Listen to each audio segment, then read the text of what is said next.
श्री कृष्ण श्री कृष्ण श्री कृष्ण श्री कृष्ण। गुरुर्ब्रह्मा गुरुर्विष्णु गुरुर्देवो महेश्वरः गुरु साक्षात् परं ब्रह्म तस्मै श्री गुरवे नमः।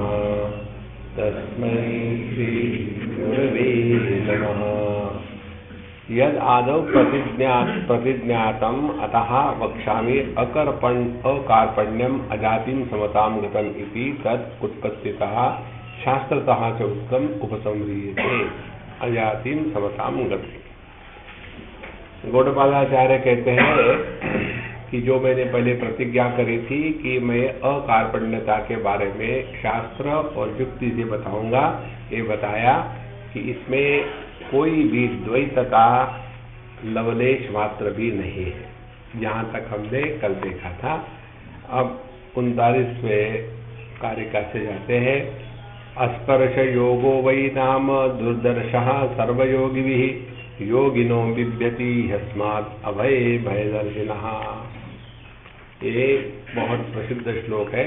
स्पर्श योगो नामायम सर्व संबंधाख्य स्पर्श वर्जितत्वात् स्पर्श योगो नाम वैस्वर्यते प्रसिद्धम उपनिषत्सु।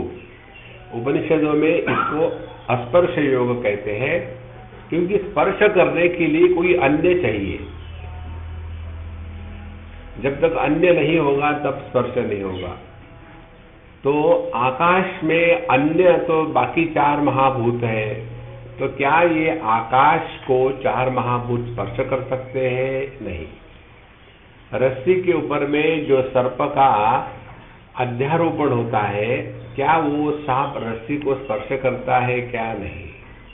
तो स्पर्श योग का तात्पर्य 2 प्रकार से है। यहाँ अन्य की संभावना नहीं होने के कारण एक के साथ स्पर्श थोड़ी करेगा। उसी प्रकार से यदि अन्य की प्रतीति हो रही है तो यह प्रतीति जो मिथ्या प्रत्यय है ये भी अधिष्ठान को कभी स्पर्श नहीं करता, और इसीलिए इसको कहते हैं स्पर्श योग। दुखेन दृश्यते इति दुर्दर्शः सर्व योगी भी। सभी के सभी योगी जो है इसको लेकर के बड़े परेशान रहते हैं। कौन योगी? तो कहते हैं वेदांत विहित ज्ञान रहित ही सर्वयोगी भी। तो 2 प्रकार की योगी हो गए। अपने पंचदशी में 2 प्रकार से विचार आते हैं। एक तो है अकृतोपास्ति और दूसरा है कृतोपास्ति। 2 प्रकार के साधक बताए गए हैं। कृतोपास्ति माने जिन्होंने अपने जीवन में उपासना करी है,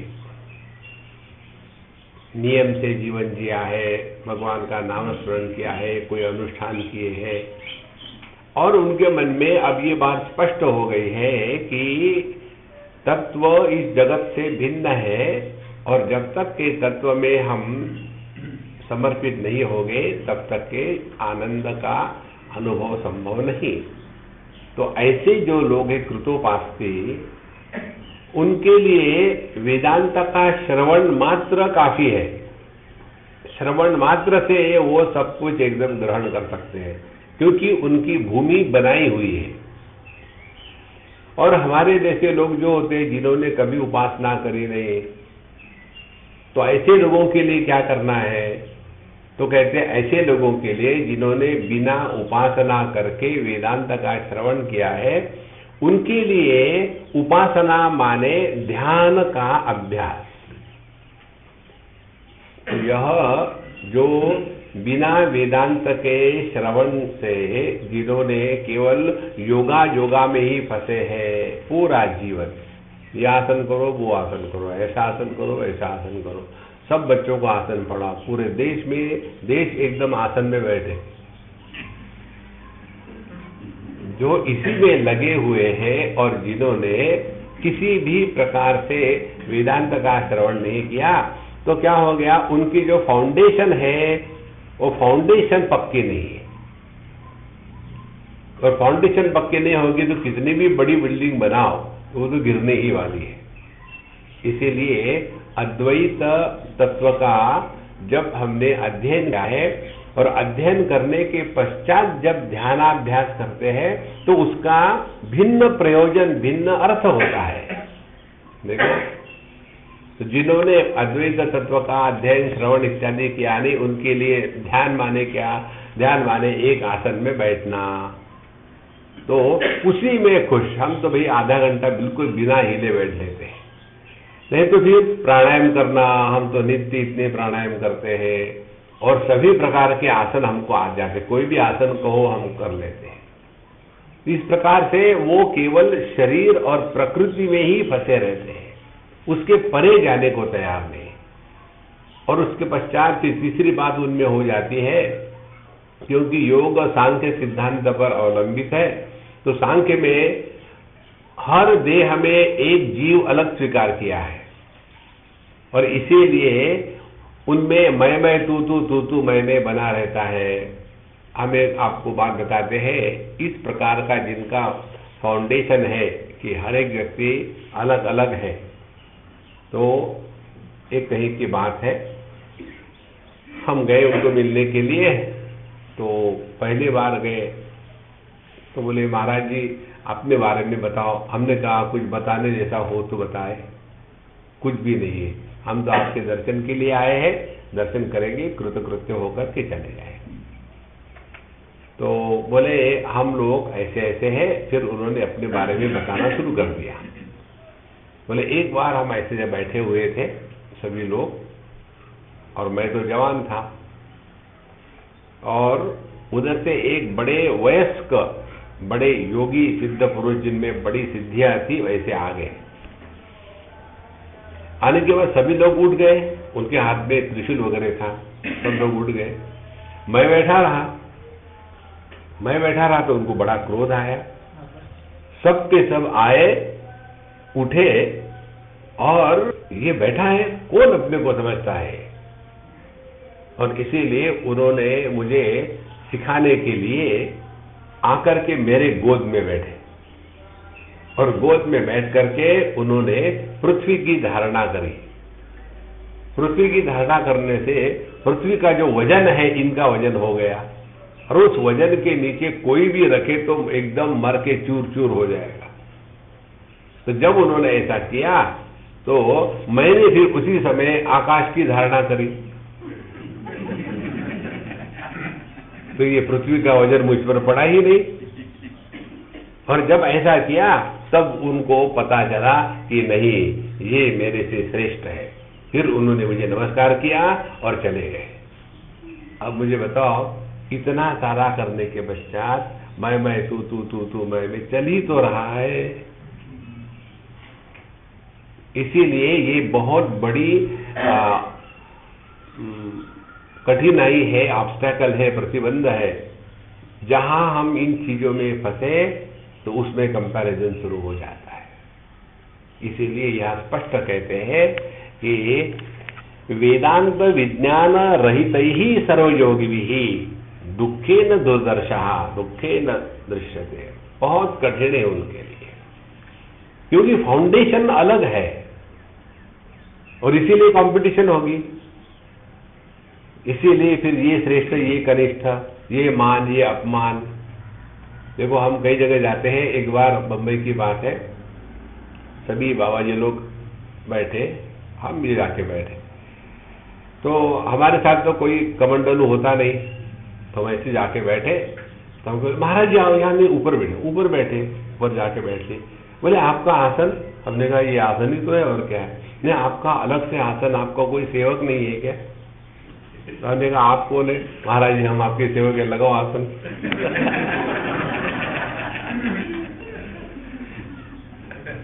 अच्छा, उसके पश्चात सब होने के बाद हमको कहते हैं महाराज जी हम आपको एक बात बताए, देखो समाज में रहना है ना, तो एक कोई ब्रह्मचारी, एक सेवक साथ में रखा करो।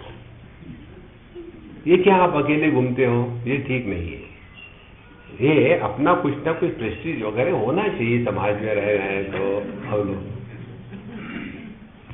ये बड़ा कठिन है महाराज, क्योंकि फाउंडेशन गलत है। यदि एकमात्र तत्व है तो कौन बड़ा है कौन छोटा है? हमारे खंडान जी महाराज बताते हैं, उन्होंने दीक्षा लेने के पहले वो सभी को प्रणाम करते थे।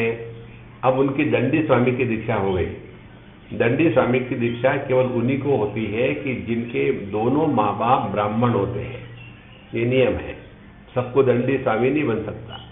तो उनको दंडी स्वामी की दीक्षा हो गई। और होने के पश्चात फिर उनको समस्या, दंडी स्वामी के बड़े दंड होते हैं, नियम बहुत जबरदस्त होते हैं।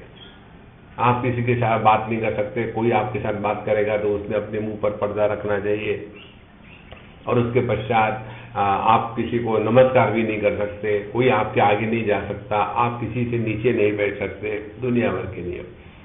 तो स्वामी जी कहने लगे, मैं तो तंग आ गया इन नियमों से। तो अपने गुरु महाराज के पास गए, महाराज मैं तो पहले जिनको नमस्कार करता हूं अब भी नमस्कार करूंगा, ये यदि दंड मेरे बीच में आता है तो दंड का मैं त्याग कर दूंगा। देखो, किसी के कहने से कोई बड़ा नहीं होता संतो। इसीलिए कहते हैं यहाँ दुखे न दृश्यते इति दुर्दशा सर्वयोगी भी वेदांत विहित विज्ञान विरहित ही सर्वयोगी। और इसमें भी जो वेदांती हो गए और उनको यदि इस तत्व में निष्ठा होकर के अनुभूति नहीं होगी तो वहां भी तू मैं में शुरू हो जाता है। देखो, अन्य पाखंडिन सर्वे, भगवान शंकराचार्य कहते हैं ये सब पाखंडी है। तत्व का दर्शन, तत्व का अनुभव होने के बाद कोई श्रेष्ठ नहीं, कोई कनिष्ठ नहीं। आकाश के लिए मंदिर पवित्र नहीं है और टॉयलेट अपवित्र नहीं है, आकाश के लिए सब समान है।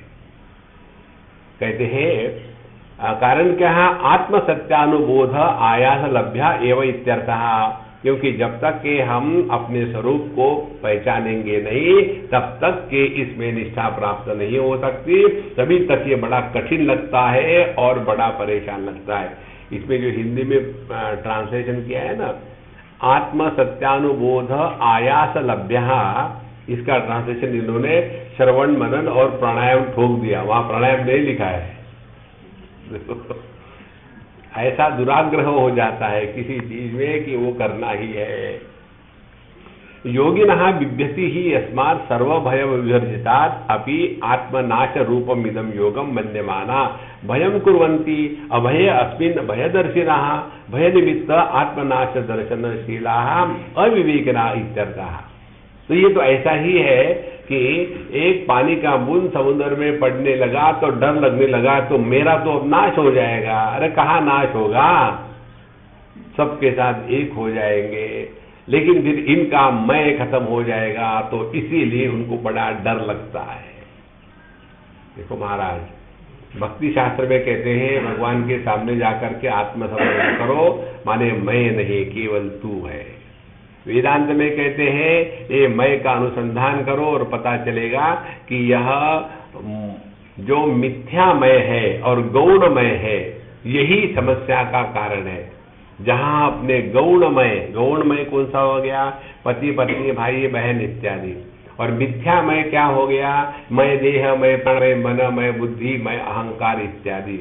ये दोनों मिथ्यामय और गौणमय, इनका त्याग ही अपने मुख्य आत्मा में हमको प्रवेश दिलाता है। इसीलिए ये बातें मालूम नहीं तो आदमी इसी में फंसा रहता है। और फिर इसमें फंसने के बाद क्या है? अपने व्यक्तित्व को तो रखना है, फिर सबसे श्रेष्ठ भी बनना है, तो फिर क्या? हम इस लोक के नहीं, हम उस लोक के हैं।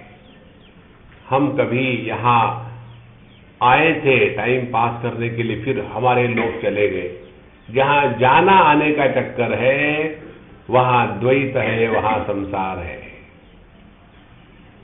एक उदाहरण बताया था ना, जैसे घट टूट जाता है तो घटाकाश उस घट से निकल करके दूसरे घट में नहीं जाता घटिया बन करके, नहीं।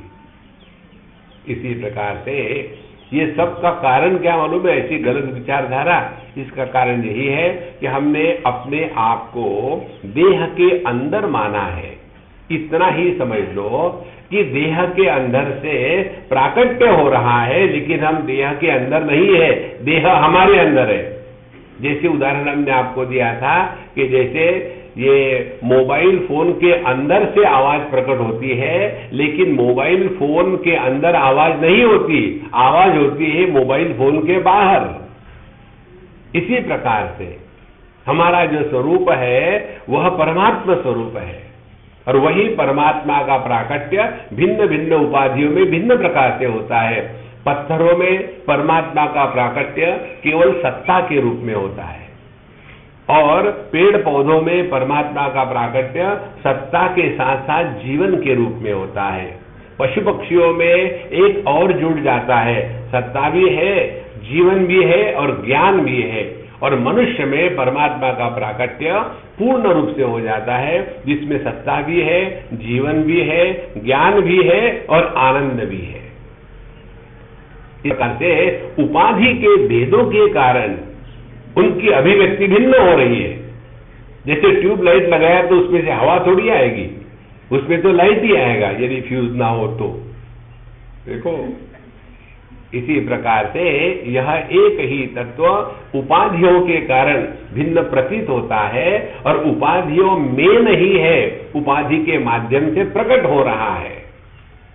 अब ये अपने में देखो, हमारा मन आंखों से जब प्रकट होता है तो उसको दृष्टि कहते हैं, तो क्या ये दृष्टि मन के सिवा हो सकती है?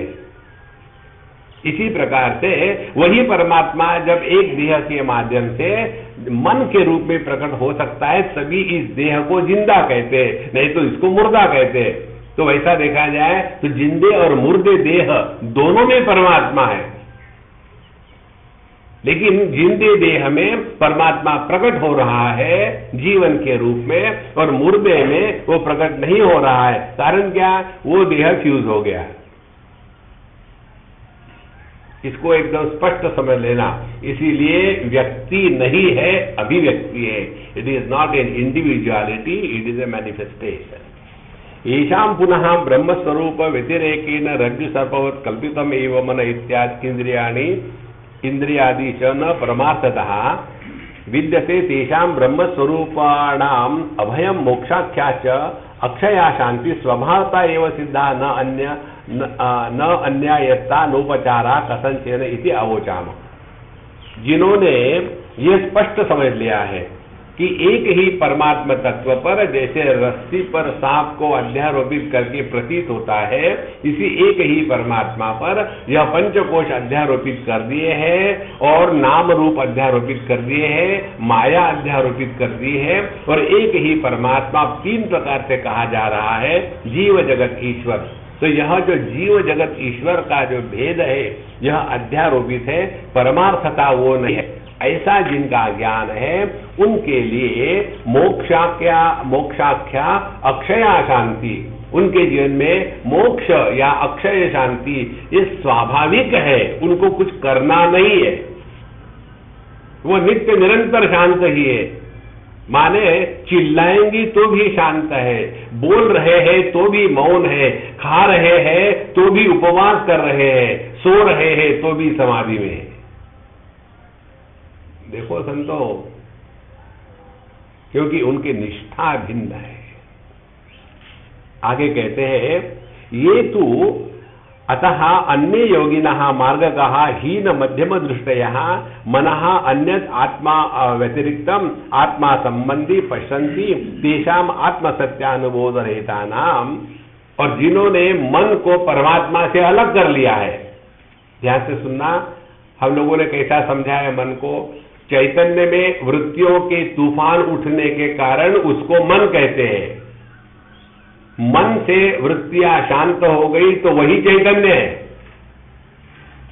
वो अलग नहीं है, दोनों ही ज्ञान स्वरूप है। मन भी ज्ञान स्वरूप है, चैतन्य भी ज्ञान स्वरूप है। मन के ज्ञान में और चैतन्य के ज्ञान में क्या फर्क है? मन के ज्ञान में अनात्म भाव निर्माण होता है, और चैतन्य के ज्ञान में अनात्म भाव निर्माण नहीं होता। जैसे हम इस माइक को देखते हैं तो मन के द्वारा देख रहे हैं, तो क्या होगा? यह माइक है, यह माइक मैं जानता हूं और मैं माइक नहीं हूं। तो ये माइक के प्रति जो अनात्म बुद्धि निर्माण हो गई, ये मन का खेल है। लेकिन जब हम अपने होने को जानते हैं कि मैं हूं, इसमें अनात्म भाव निर्माण नहीं होता। यही मूल फर्क है, और इसीलिए मन और चैतन्य एक ही है। जैसे पति और आदमी एक ही है, वो अलग अलग नहीं है। उपाधि के कारण चैतन्य पर जब वृत्तियों की उपाधि चढ़ा दी तो उसको मन कह दिया। तो ऐसे जो है, जिन्होंने मन को चैतन्य से, परमात्मा से अलग स्वीकार कर लिया है, उनके लिए क्या है? मनसः निग्रहायत्तम अभयम सर्वयोगिनाम दुख क्षय प्रबोधाश्च अपि अक्षया शांतिरेव च। तो इन लोगों के लिए मनसः निग्रह अयम अभयम सर्वेषाम योगिनाम, उनके लिए केवल मन का निग्रह करेंगे तभी उनके लिए बाकी सब संभव है। कौन सा? दुख क्षय। मन शांत है तो दुख नहीं। उसके बाद दुख क्षय अभी ही आत्म संबंधी मनसी प्रचलिते दुख क्षया अस्ति अविवेकी नाम। और थोड़ा भी मन डिस्टर्ब हो गया तो फिर उनका दुख आ गया। इसीलिए आप देखेंगे योगियों को क्रोध बहुत होता है, तपस्वियों को क्रोध बहुत होता है। आप देखेंगे तपस्वी लोग चलते चलते किसी को शाप दे देते हैं कि ऐसा कर जा, क्योंकि मैं तू वहां है।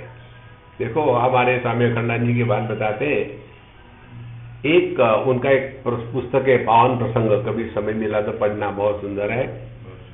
एक कोई सज्जन थे, वो रात को आते थे और उनके पेट पर, उनका पेट बहुत बड़ा था, मस्त लेटे रहते थे एकदम आकाश के नीचे।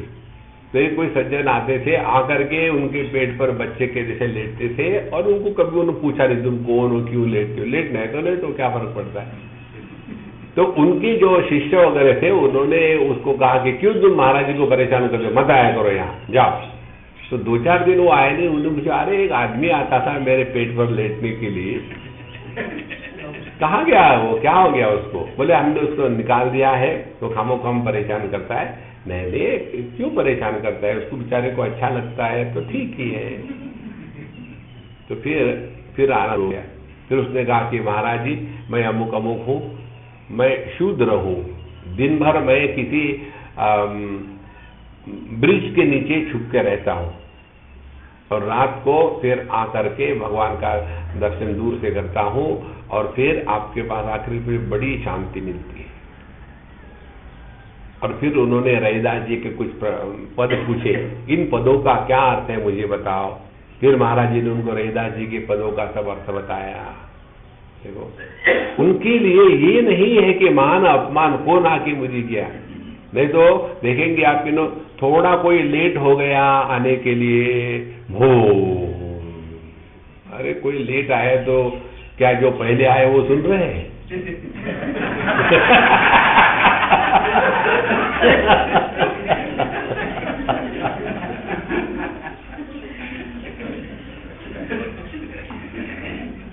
छोटी मोटी चीजों को लेकर के ये क्रोध करना, ये ज्ञान नहीं है महाराज, ये ज्ञान नहीं है। इसलिए उनके लिए थोड़ा भी मनसी प्रचलिते दुख क्षयास्ति अविवेकिनाम न नास्ति किंच आत्म प्रबोधा अपि मनो निग्रहायत्तः एव। और उनके लिए आत्मा का दर्शन भी मन के निग्रह से ही है। जब तक ये मन निग्रहित है तब तक के ब्रह्म, जैसे हम लोग जब तक के लेक्चर देते हैं तब तक ब्रह्मन, बाद में ब्रह्म। और तथा क्षय अपि मोक्षा क्या शांति तेषा मनो निग्रहाय एव। इसलिए उनके लिए सब कुछ, ये मन को शांत रखो, मन को शांत रखो, मन को शांत रखो। और मन को शांत रखना कैसे है? जैसा हम कहे वैसे दुनिया सुने, वो मन शांत होगा। देखो मन को शांत नहीं करना है, मन को 2 चीजें करनी है। एक तो मन को डिसिप्लिन में लाना है। क्या डिसिप्लिन है? इस दुनिया में हम साधक है, दुनिया साधक नहीं है। तो हमको अपने मन पर नियंत्रण लाना है, दुनिया पर नहीं, हमको सीखना है। तो डिसिप्लिन, और दूसरी एजुकेशन ऑफ द माइंड, मन को पढ़ाना सिखाना है कि तुम जब क्रोध करते हो तो उसका पहला परिणाम किस पर होता है? जो आदमी क्रोध करता है उसी का दिल पहले जलता है, और बाकी के लोग कहते हैं नहीं नहीं इनको गुस्सा करने की आदत है, हम सिलेक्ट शिफ्ट डिलीट रखेंगे नहीं उसको। इसीलिए अपने मन को ही ठीक से रखने के लिए ये योगी लोग पूरा जीवन इसी में लगा देते हैं। और फिर ये कब तक करना है, कितना इसके लिए धीरज चाहिए? तो कहते हैं उत्सेक उददेर यद्वत् कुशाग्रे नैक बिंदुना मनसो निग्रह तद्वत् भवेद अपरिखेदतः। अब इतने आपके पास पेशेंस है क्या? समुद्र को आपको खाली करना है, खाली करने के लिए पंप मत लगाओ, एक घास की पत्ती ले जाओ समुद्र में डुबो, उसमें जो बिंदु आएगा वो बिंदु लेकर के जाओ और दूर फेंक दो, फिर वापस आओ, फिर वही घास की पत्ती फिर पानी में डुबो, फिर उसमें से एक बूंद आएगा, धीरे से जा करके फेंक दिया। ऐसा करते करते पूरे समुद्र को खाली करने के लिए कितना पेशेंस चाहिए? इतना पेशेंस चाहिए मन का निग्रह करने के लिए।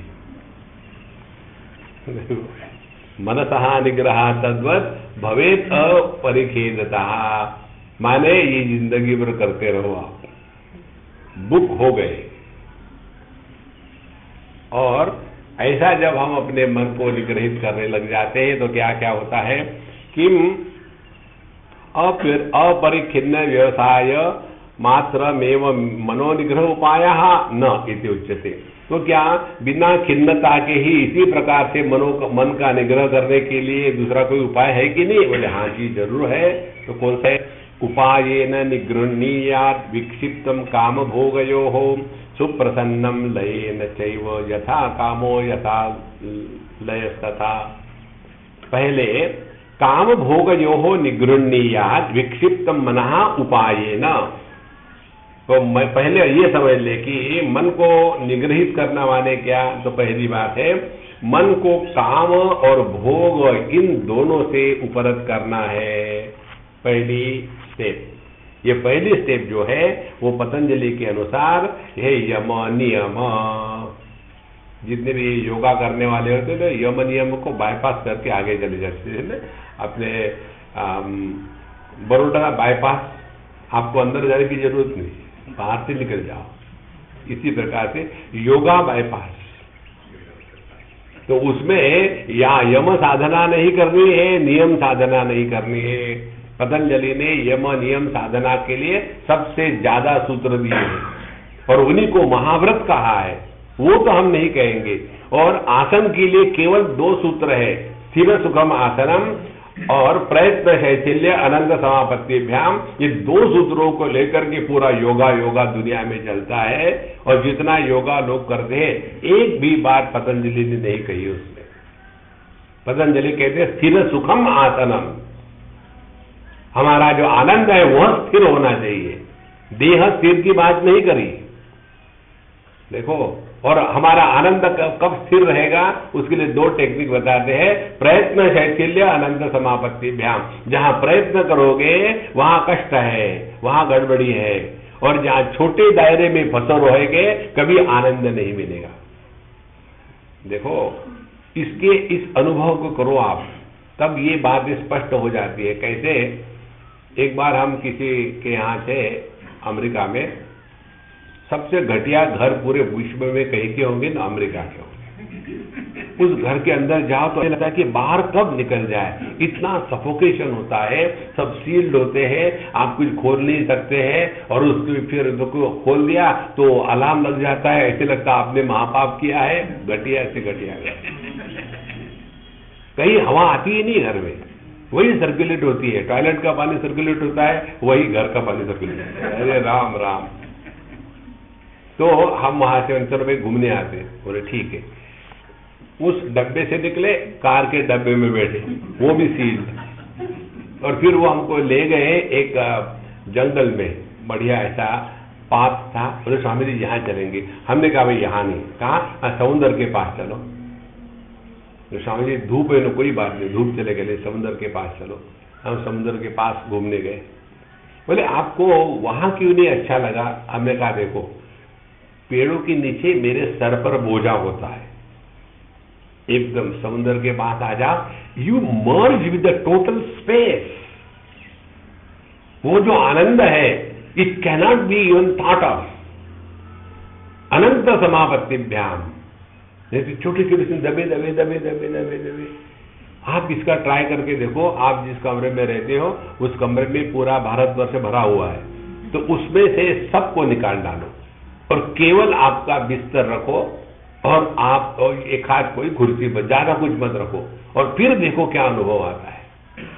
अनंत समाज, जितना आप अनंत के साथ मिक्स हो जाएंगे उतना जीवन सहज सुखी हो जाता है। इसीलिए पतंजलि अपरिग्रह एक महत्व की यम साधना बताते हैं। अच्छा महाराज, तो यह जो काम भोगयो हो विक्षिप्त मनः उपायेन निगृह्णीया, उपाय क्या करना है? एक ही उपाय है कि आज तक हमने कितनी कामनाएं पूरी करी, क्या जीवन में परिपूर्णता का अनुभव आया? तो फिर चिंतन करें। क्या चिंतन करें? हमारा जो गणित है वो गलत गणित है। हमारा गणित क्या है? Fulfilment of desire is equal to fulfilment in life. It is a wrong equation. इच्छाओं को पूरा करके जीवन में कृतकृत्यता नहीं आती। देखो, जैसे आप एक हाथ कोई इच्छा हो गई और आप निर्णय करो, अब मुझे आज के दिन एक भी वस्तु नहीं खरीदनी, और उसके पश्चात आप चले जाओ शॉपिंग मॉल में, लेकिन अंतःकरण में आज एक भी वस्तु नहीं खरीदनी, उस दिन आप सबसे ज्यादा खरीदोगे। देखो, ये मनीराम जो है ना, ये छोड़ेगा नहीं। अच्छा, ये हो गया मन को सिखा करके उसको शांत करना। और सुप्रसन्नम लय चैव, और कई बार मन जब एकदम शांत हो जाता है तो नींद में प्रवेश हो गया। तो कहे जैसा मन शांत होने लग गया तो लय में यदि जा रहा है तो वहां भी उसको तुरंत वहां रोक लिया जाए, उसको सोने नहीं देना चाहिए। इसलिए अब ये कौन से हैं दो प्रकार के उपाय, ये बताते हैं। दुखम सर्वम अनुस्मृत्य काम भोगान निवर्तयेत। भगवद गीता में भगवान कहते हैं कि ये ही संस्पर्शजा भोगा दुख योनय एवते आद्यंतवंत कौन्तेय न तेषु रमते बुधहा। जितने भी मात्रा स्पर्शा के सुख है, इंद्रियों के माध्यम से प्राप्त होने वाले जितने भी सुख है वो दुख योनय एवते, इसीलिए न तेषु रमते बुधाहा। जो समझदार है वो भोग के द्वारा जीवन में सुख कभी भी प्राप्त नहीं करते। तो अपने मन को समझाना है। दूसरी बात, अजम सर्वम अनुस्मृत्य जातम नैवतु पश्यति। और दूसरी बात कहती है कि हमें जगत में व्यवहार करते समय केवल अत्यंत सावधान रहना है। सावधानी से जीना, इसको कहते हैं साधना। हर चीज में खाते समय सावधान। हमेशा क्या हो जाता है, सामने आया डट के खा लिया, खाने के बाद आज जरा ज्यादा ही हो गया। रोज का यही धंधा है, आज जरा ज्यादा ही हो गया, आज जरा। खाना फ्री हो, लेकिन पेट तो अपना है, उसको ध्यान रखना। शादी में देखो, ये इतने सारे व्यंजन बना के रखते हैं। वो इसलिए बना के रखते हैं कि अपना अपना चॉइस से ले लो। लेकिन हम सोचते नहीं, बेचारों ने इतने बनाया है तो 28 सब्जियां ले लेते हैं, और अंदर में पहले 28 थी तो 56 भोग हो गए।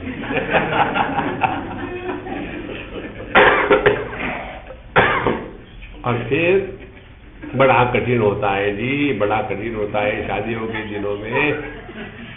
एक बार एक सज्जन हमारे साथ जयपुर आए।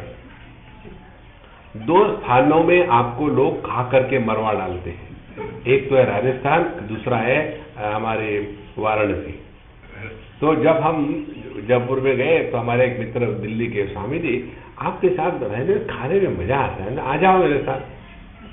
तो जयपुर आ गए। हमने कहा एक कंडीशन, आप सत्संग को आओ या न आओ कोई बात नहीं, लेकिन जहां जहां मैं खाने को जाऊंगा वहां तुमको जरूर आना है। बोले ठीक है सामने, मैं उसके लिए तो आया हूं। बहुत बढ़िया। 2 दिन के बाद आकर के मेरे पैर पकड़े, स्वामी जी मुझे माफ करना। हमने कहा अभी तो 2 ही दिन है, 5 दिन और। बोले इतना भयानक, I cannot take any more, आप कैसे लेते हो? हमने कहा देखो सामने आया इसका मतलब थोड़ी खाना है, वो तो आपके सामने रख देंगे। मेरे सामने लोग ऐसा रख देते हैं, उनको लगता है कि मैं भैंस हूं।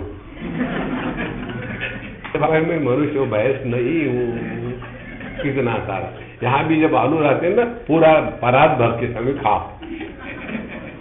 अब देने वाला कुछ अपने तो कंट्रोल होना चाहिए ना, अपना कंट्रोल नहीं तो फिर क्या है? इसीलिए नित्य निरंतर सावधान रहे। क्या सावधान? अजम ब्रह्म सर्वम इति एतत् शास्त्र आचार्य उपदेशतः अनुस्मृत्य तद विपरीतम द्वैत जातम नैव तु पश्यति अभावात्। तो जब हमारा ध्यान हमेशा अपने स्वरूप के तरफ रहेगा तो जगत के भोग के प्रति आकर्षण अपने आप कम हो जाता है।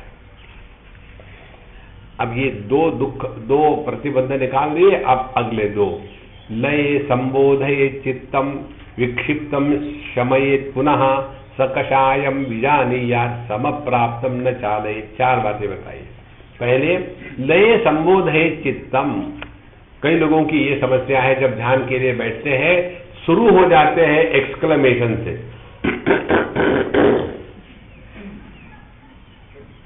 और लंबे समय तक बैठेंगे, 3 सेकंड तक।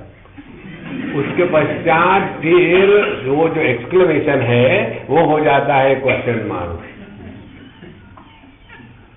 नहीं तो फिर उससे वो भी 3 सेकंड चलता है। उसके बाद अंडरलाइन ले जाओगे। स्वामी जी यदि शवासन में मेडिटेशन करें तो?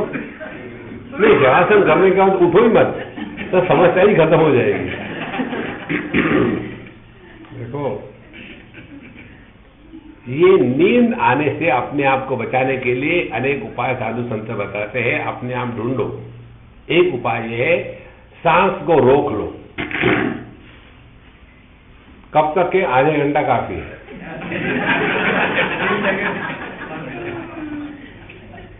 तो जब सांस को रोकोगे अंदर में तो सभी के सभी जो सेल्स है वो स्टार्वेशन होगा उनको ऑक्सीजन के लिए, और इसीलिए फिर वो एकदम बहुत विक्षिप्त हो जाती है और नींद चली जाती है। दूसरी बात, पेट को हमेशा इस मात्रा में भरना है, जितना खा सकते हैं उससे आधा खाओ, और जो आधा भाग बचा है खाली उसमें 1/4 पानी भरो और 1/4 वेंटिलेशन के लिए जगह छोड़ो। भूख हमेशा रहनी चाहिए, हमेशा भूख रहनी चाहिए। ऐसा नहीं इतना खा लिया अब तो मैं सोचता हूं 3 दिन खाने नहीं खाऊंगा। इतना ही खाओ कि भूख बनी रहे, तब जाकर के स्वास्थ्य रहता है। हम लोग एक्सट्रीम करते, खाते तो खाते ही खाते हैं वैसे के जैसे, नहीं तो बिल्कुल नहीं खाएंगे, 8 दिन उपवास करेंगे। दोनों के कारण हमारा जो ट्रैफिक का रूट है ना उसमें तकलीफ होती है। खूब डटके खाओ तो ट्रैफिक जैम, और बिल्कुल मत खाओ तो एक्टिविटी खत्म हो गई, तो सभी के सभी जितने पाचन इंद्रिय इत्यादि है वो सब शांत हो जाते हैं।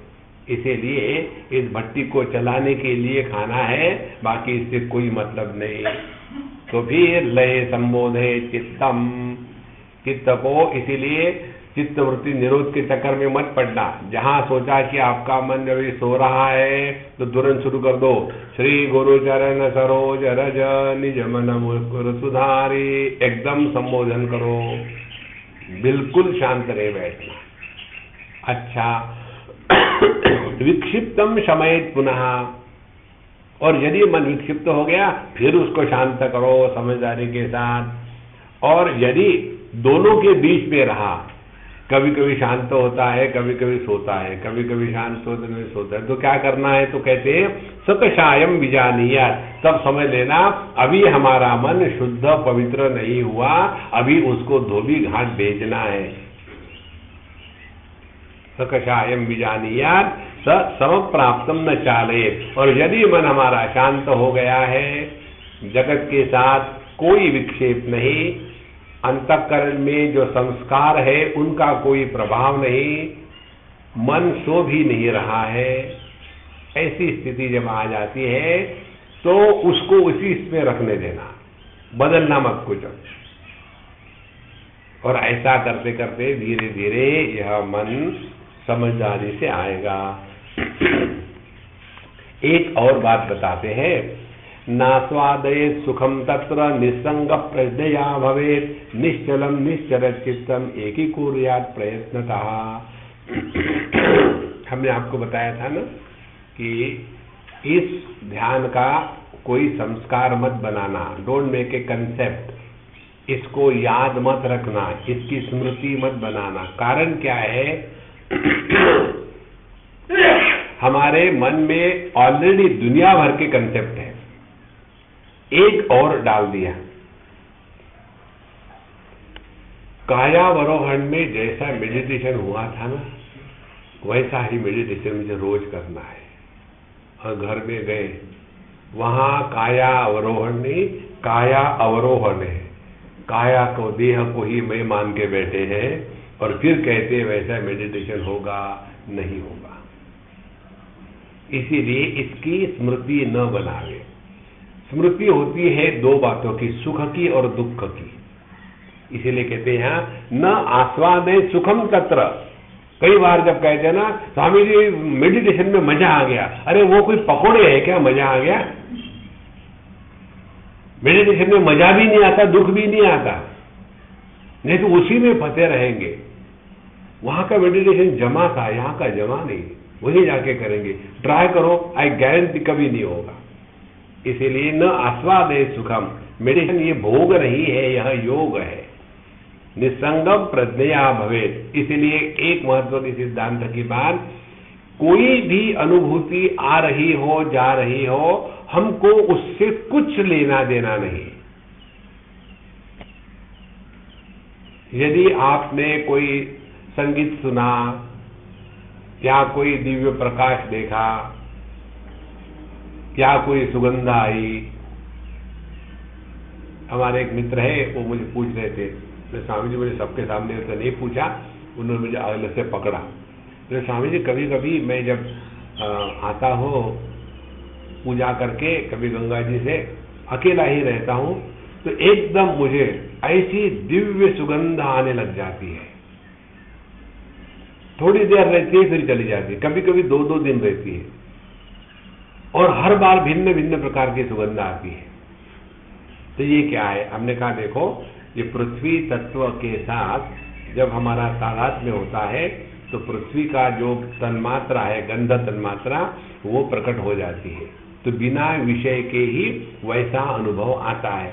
लेकिन इसको आप 0% वैल्यू दो, इसको यदि आप 1% भी वैल्यू दोगे तो इसमें फंस जाओगे। यही है माया का जाल। और अगले बार फिर बैठोगे, हाँ उस दिन जैसा एकदम सैंडलवुड का स्मेल आना चाहिए, और आएगा बेगॉन स्प्रे का। ये ऐसा क्यों आ रहा है? जो तन्मात्रा, गंध तन्मात्रा सैंडलवुड का स्मेल दे सकती है, वही गंध तन्मात्रा बेगॉन स्प्रे देगी। हमको दोनों से अलग रहना है। इसीलिए निसंगः प्रज्ञया भवेत्, अपने स्वरूप में रहे। निश्चलम निश्चर चित्तम एकीकुर्यात् प्रयत्नतः। और फिर यदि हमारा मन फिर बाहर भटकने लगे तो फिर उसको बुला के लगा दो। इसीलिए हमने आपको एक सिंपल टेक्निक जो बताई है, वो टेक्निक है अभाव को विषय बनाओ। मन तो विषयों के पीछे दौड़ेगा, तो अभाव को विषय बनाओ। कैसे? शब्द का अभाव, तो पहले शब्द के प्रति मन को समर्पित करो। श्री राम श्री राम श्री राम।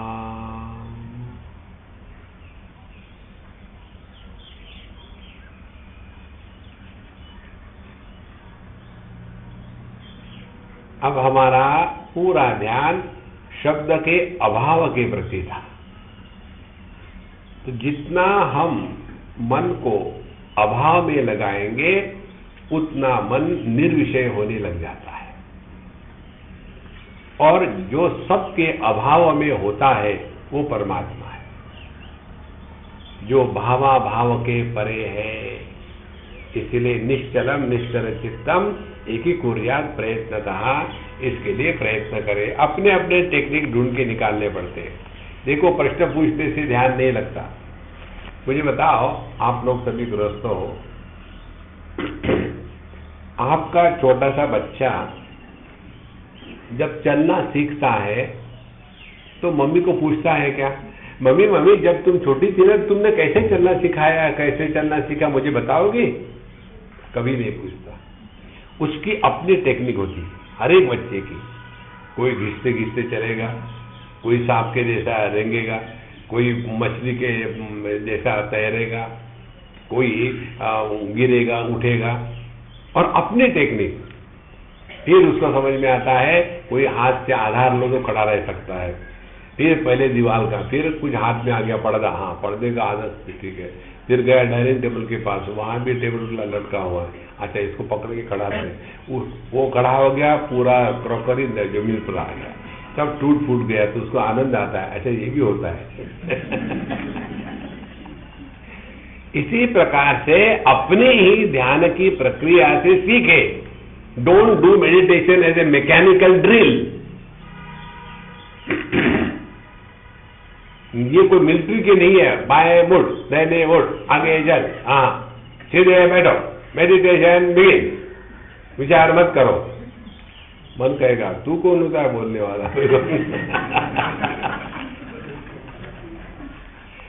इसीलिए इसको समझा बुझा करके, उसको समझ करके ही हो सकता है।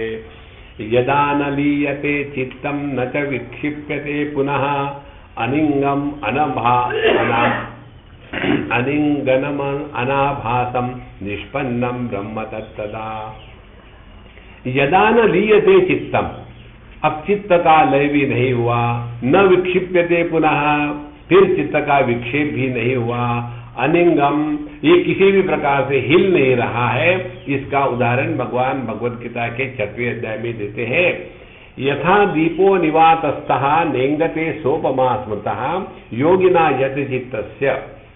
तो जैसे कोई दीपक, जैसे ये दीपक है, यहाँ हवा आ रही है तो इसकी ज्योति हिल रही है, लेकिन इसके चारों तरफ से कांच रख दी जाए तो बिल्कुल हिलेगी नहीं। माने उसमें हिलने की क्षमता है लेकिन वो हिलेगी नहीं। ट्यूबलाइट का उदाहरण नहीं दिया, क्योंकि कितनी भी हवा है ट्यूबलाइट हिलती नहीं, एकदम सीधा प्रज्ञ है।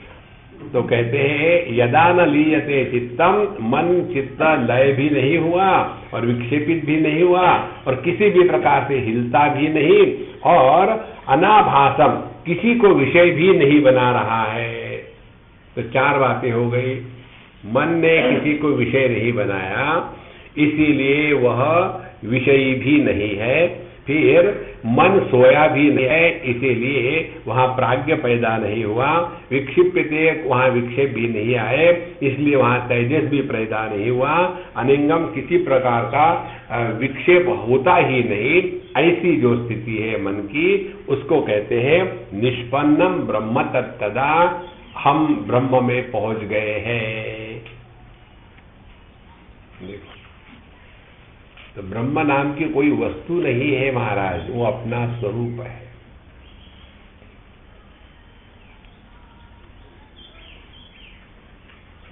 मन वाणी एकदम शांत हो जाती है, और ये शांति ऐसी है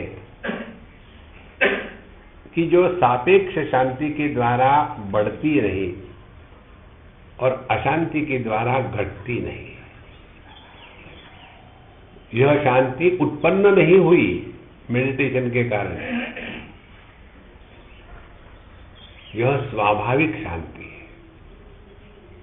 ये शांति कैसी है? योगियों की शांति भिन्न हमने देखी, और ये अद्वैत में निष्ठा वाले, उनकी शांति भिन्न है। स्वस्थम शांतम सनिर्वाणम अकथ्यम सुखमुत्तमम अजमजेन ज्ञेयेन सर्वज्ञम परिचक्षते। स्वस्थम यथोक्तम परमार्थ सुखम आत्म सत्यानुबोध लक्षणम स्वस्थम आत्मनि स्थितम। स्व माने मैं, स्थम माने रहना। जब हम अपने स्वरूप में रहते हैं तब स्वस्थ है। स्वास्थ्य विभाग, स्वस्थ किसको कहते हैं? जब हमारे सभी फिजियोलॉजिकल नॉर्म्स नॉर्मल होते हैं तब स्वस्थ कहते हैं। ब्लड प्रेशर जितना चाहिए उतना ही है, उसके बाद रेस्पिरेशन जितने चाहिए उतने हैं, तो हम स्वस्थ है। यदि ब्लड प्रेशर शूट होगा तो 420 ऊपर का और नीचे का 240, तो क्या हो गया? अभी तो फूटा कैसा नहीं तू अभी तो फूट जाना चाहिए था धड़ाल से, क्योंकि स्वस्थ नहीं है। और जब व्यक्ति स्वस्थ नहीं होता तब दुखी होता है। इसीलिए स्वस्थ माने अपने स्वरूप में, और इसी को कहते हैं शांत सर्व अनर्थ उपशम रूपम, और कोई भी अनर्थ नहीं है। एकदम अपने स्वरूप में सहज भाव से स्थित है। सनिर्वाणम निर्वृत्ति निर्वाणम कैवल्यम स निर्वाणेन वर्तते। और सनिर्वाणम माने कैवल्यम, कैवल्य का तात्पर्य है जिसमें अन्य की प्रतीति तक नहीं है। देखो, रस्सी पर यदि सांप की प्रतीति होगी तो दुख होगा, डर लगेगा, लेकिन सांप को देखने के बाद भी ये पता है दिखता तो है सांप लेकिन है रस्सी। जैसे कई बार ये बच्चे लोग होते हैं ना, डराने के लिए प्लास्टिक के सांप ले आते हैं, दादाजी के बॉडी पर डाल देते हैं, और दादाजी है वेदांती इसीलिए किसी भी प्रकार का विक्षेप नहीं, कैवल्यम द्वैत का संपूर्ण अभाव। तच्च अकथ्यम न शक्यते कथयितुम, और यह जो सुख है, आनंद है, ये शब्दों के द्वारा बताया नहीं जा सकता। इसीलिए हमारे तैत्तिरीय उपनिषद में प्रयत्न करते हैं, बताया नहीं जा सकता, प्रयत्न करते हैं। ऐसा प्रयत्न करते हैं, कहते हैं यह जो आनंद है ब्रह्मानंद, उसको बताने के लिए कोई यूनिट बताते हैं। अब समझो हमको समझना है, 1 घंटा समझ में आता है, 1 दिन समझ में आता है, 1 साल समझ में आता है, 10 साल समझ में आते हैं, 100 साल समझ में आते हैं, 1000 साल बहुत है, और 10,000 साल हाँ बहुत बहुत ही। 139 बिलियन लाइट ईयर्स बिफोर,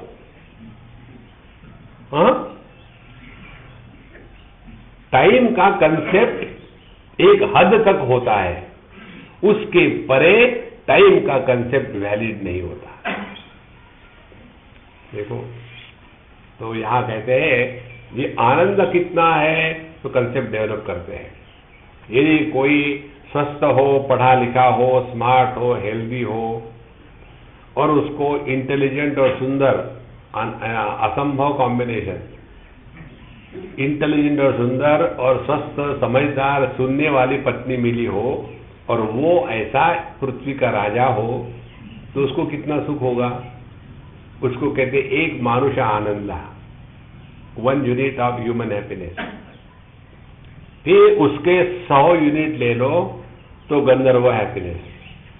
फिर गंधर्व हैप्पीनेस का 1 यूनिट लेकर के वो 1 यूनिट हैप्पीनेस हो गया गंधर्व का। फिर उसके 100 गंधर्व यूनिट ले लो तो 1 होगा आजान देव। फिर उस आजान देव के 100 यूनिट ले लो तो हो गए कर्मदेव।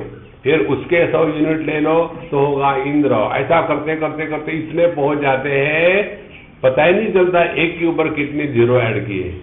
तो आखिर में बताते हैं ये सभी का सभी आनंद ब्रह्मानंद के लव मात्र में है। तो माने इसको नापने का प्रयत्न मत करो।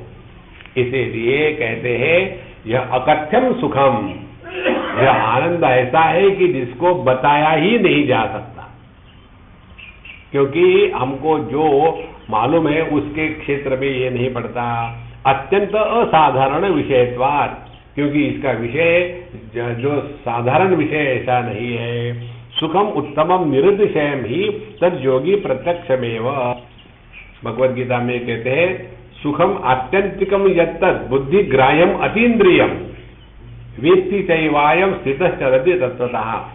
तो जो इस तत्व में स्थित हो गया है उसका यह जो सुख है ये अतीन्द्रियम है, इंद्रियों के नहीं, और बुद्धि ग्राह्यम ये नींद का सुख नहीं है। और इसको एक बार पहचानने के बाद फिर व्यक्ति जगत में किसी की भी प्रति आकर्षित नहीं होता। न जातम इति अजम यथा विषय विषयम, और यह जो अनुभूति है यह निर्मित नहीं है, यह सहज अनुभूति है। अजेन अनुत्पन्नेन ज्ञेयेन अव्यतिरिक्तम, और यह जो आनंद है ये निर्मित आनंद नहीं है, यह अपने स्वरूप का आनंद है। सर्वज्ञ रूपेण सर्वज्ञम ब्रह्मैव सुख परिचक्षते कथयन्ति ब्रह्मविदः। तो यही सर्वज्ञ रूप से रहना यही ब्रह्मानंद है, ऐसे ज्ञानी लोग बताते हैं। ये तो हो गई योगियों की कहानी। अच्छा, ये योगियों की कहानी थी। हाँ जी, शुरू कहां से करना है? एक घास की पत्ती ले जाओ, अरेबियन सी में डुबो, वहां से पानी ले जाओ और इधर रख दो, फिर दूसरा करो, तब ये होगा। I don't think I can do it. फिर क्या है? फिर आपके लिए दूसरा ऑप्शन है, सर्व अपि अयम मनो निग्रहादि मृल्लोहादिव सृष्टि उपासना च उक्ता परमार्थ स्वरूप प्रतिपत्ति उपायत्वेन न परमार्थ सत्य इति। ये सबके सब उपाय है। जैसे सृष्टि की कल्पना बताते हैं कि जैसे सृष्टि की निर्मिति के अनेक प्रसंग आते हैं, इसी प्रकार से ये योग इत्यादि ये भी उपाय है। उपाय का तात्पर्य क्या है? उप माने नजदीक, अयगतौ माने जो हमको नजदीक ले जाता है। तो जैसे कार उपाय है, हमारे जूते उपाय है, लेकिन पहुंचने के बाद उसका त्याग ही करना है। इसी प्रकार से ये जो बताया है ये केवल उपाय है, ये परमार्थ सत्य नहीं है। फिर परमार्थ सत्य क्या है? न कश्चित् जायते जीवः संभवो अस्य न विद्यते एतत् उत्तमतमं सत्यम यत्र किंचिन्न जायते। इसको पकड़ के ले लो। ये पूरे कायावरोहण का जो समापन है इस मंत्र में है। न कश्चित् जायते जीवः, जीव नाम की कोई वस्तु कभी भी पैदा नहीं हुई। लो, इसीलिए हमने आपको दो बातें बताई। पहली साधना देहात्म भाव की निवृत्ति, दूसरी साधना जीवात्म भाव की निवृत्ति। देहात्म भाव की निवृत्ति के लिए योग साधना और जीवात्म भाव के निवृत्ति के लिए वेदांत साधना। जब तक के देहात्म भाव की निवृत्ति नहीं होगी तब तक के जीवात्म भाव की निवृत्ति नहीं हो सकती। इसीलिए ये गलत फहमी में ना रहे, हम तो बड़े वेदांती हैं, हम क्यों आसन लगाए, हम क्यों प्राणायाम करें, हम क्यों भगवान का नाम ले, हम तो डायरेक्ट शॉर्टकट करना चाहते हैं। ऐसे नहीं होता, वो केवल शब्द जाल रहेगा। देखो, मैं ब्रह्म हूं कहने से कुछ नहीं होता, उसका अर्थ हृदय में प्रकट होना चाहिए। और तब प्रकट होगा कि जब हमने योगाभ्यास के द्वारा अपने देह मन को जीत लिया है और उसके परे जाके बैठे हैं, तब जाकर के हमने देहात्म भाव का त्याग किया है। देखो, जब तक के आदमी स्वस्थ रहता है ना, तब तक के देहात्म भाव का त्याग संभव है। जब आदमी को रोग होने लगता है, उम्र बढ़ जाती है, तो देहात्म भाव और दृढ़ हो जाता है। जितने भी हमारे टेररिस्ट बंधु हैं, कोई भी टेररिस्ट बुढ़ाऊ नहीं है। They are all in their 20s, even teenagers, क्योंकि तब तक के देहात्म भाव दृढ़ नहीं हुआ है। जैसे जैसे उम्र बढ़ती है देहात्म भाव और दृढ़ हो जाता है। इसीलिए योगाभ्यास के द्वारा देहात्म भाव से निवृत्त होना ये लक्ष्य रहे। तो क्या समझ लिया हम लोगों ने? योगा आवश्यक है, लेकिन केवल योगा करने के लिए नहीं। यदि उसके द्वारा देहात्म भाव की निवृत्ति हो गई तो योगा सफल हुआ। हमने जैसे आपको बताया ना, दोनों आसन लगा करके कैसे देहात्म भाव से निवृत्त होते हैं और प्राणायाम करके कैसे देहात्म भाव से निवृत्त होते हैं। यदि योग और प्राणायाम, आसन प्राणायाम के द्वारा देहात्म भाव की निवृत्ति हो रही हो तो हमने योगाभ्यास योग्य प्रकार से किया है, अन्यथा इसी दुनिया में फंसे रहोगे। और जब देहात्म भाव से निवृत्ति हो गई, फिर सवाल आता है कि फिर मैं कौन हूँ, फिर मैं पापी पुण्यात्मा, धर्मात्मा, अधर्मात्मा, कौन हूँ मैं? फिर हम करते हैं वेदांत का चिंतन, और जब वेदांत का चिंतन करेंगे तब यहाँ पहुंच जाते हैं न कश्चित जायते जीवः, जीव नाम की व्यक्ति नहीं है। देखो, हम ये कहेंगे क्या कि प्रकाश का जन्म हुआ ट्यूबलाइट में? हाँ, पहले अव्यक्त था, अव्यक्त हो गया। ना किसी का जन्म होता है, ना किसी की मृत्यु होती है। यदि हम ठीक से यदि इन सब चीजों को समझे, चाहे कर्म समझ लो, योगा समझ लो, भक्ति समझ लो, ज्ञान समझ लो, एक बात होनी ही चाहिए, और वो है अपने मृत्यु की कल्पना तक हमें नहीं आनी है। यदि हमको अपने मृत्यु की कल्पना मन में आती है तो अभी तक हमने जो कल्पना करी है कि हमने बड़ा धर्म का जीवन जिया है, हमने बहुत योगा किया है, हम बड़े भगवान के भगत है, हमने बड़ा ज्ञान प्राप्त किया है, ये सब 100% गलत है। मरने भी नहीं देते, ना तो जीने की तमन्ना है, ना मरने का इरादा है। ये है महाराज जीवन मुक्ति का आनंद। तो न कश्चित जायते जीवः संभवो अस्य न विद्यते, क्योंकि ये संभव ही नहीं जीव नाम की कोई वस्तु। ये हमने जो बताया ना, 3 चीजों को इकट्ठा होकर के जीव होता है। जैसे प्रतिबिंब के लिए अपना चेहरा, दर्पण और प्रतिबिंब, तीनों को मिलाकर के प्रतिबिंब होता है, इसी प्रकार से जीव माने परमात्मा का अंतःकरण में प्रतिबिंब पड़ने पर वहां जो चिदाभास निर्माण होता है, उसके कारण जगत देह में जीवन प्रकट होता है। और जहां चिदाभास नहीं पड़ा, क्योंकि वो जो अंतःकरण था वो टूट फूट गया है, तो वहां चिदाभास नहीं पड़ेगा और देह मृत होगा।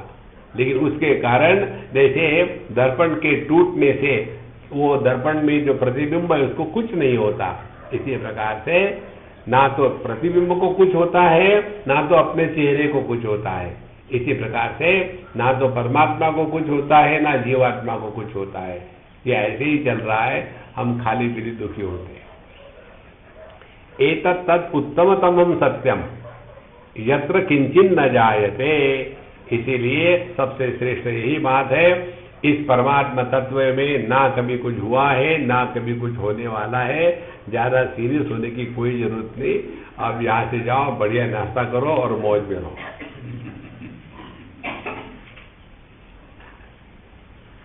माने 18 लेक्चर के बाद निकला क्या? मौज में रहो।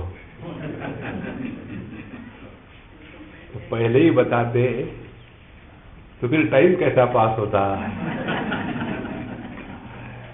देखो संतो, सभी शास्त्रों का यही सिद्धांत है। एतत् तत् उत्तमतमं सत्यम यत्र किंचिन न जायते। आज तक कभी कुछ भी निर्वाण नहीं हुआ। इसके साथ हम लोग यह समाप्त करते हैं। ओम पूर्णमदः पूर्णमिदं पूर्णात् पूर्णमुदच्यते पूर्णस्य पूर्णमादाय पूर्णमेवावशिष्यते। ओम शांति शांति शांति। हरि ओम। श्री गुरुभ्यो नमः। हरि ओम।